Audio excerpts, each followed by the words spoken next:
Moving on, Citizen Advice has calculated that a single unemployed person was spending just over 15% of their benefit on energy bills in 2020. It's going to be 25% in April, and it could be up to 47% when the cap goes up again in October. Why was there no help in the spring statement for people dependent on out-of-work benefits?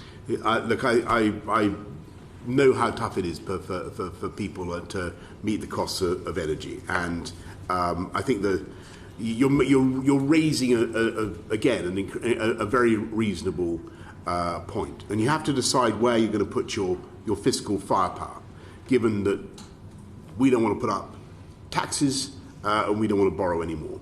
So what are you going to prioritise, and who are you going to make sure that you target in order to have the maximum economic benefit for the whole country? And what we think very strongly is that you're better off helping people into work. And I know that there are many difficult cases, but that's why we're doing the council tax support, doubling the household support payments. That's why we're doing the targeted support for people's energy bills. We're doing all sorts of things to help people. But what we want to do, if we can, is to help people by getting them into work. And so we just talked a moment ago about those who can't work, who are seeing this massive squeeze at the moment.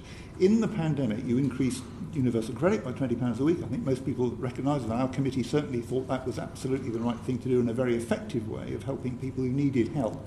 Why haven't you done something in universal credit to help people now, given this huge squeeze that they're going to be suffering over the next few months? Universal credit has, and we've helped people with change to the taper rate in universal credit. People who are out of work, I'm asking about. People who, for example, can't work because of ill health. So the majority of I think 67% or so, or 65% of people who are on universal credit are either in work or can work, is about people who and so they benefited from that. And I take your point totally, but the way we're trying to help them is by the direct support that we're giving for people facing particular hardships. So whether with why not use universal credit? That's my question. Because we want to try to support people as far as we possibly can. Because we want to support them through other means. We want to support people into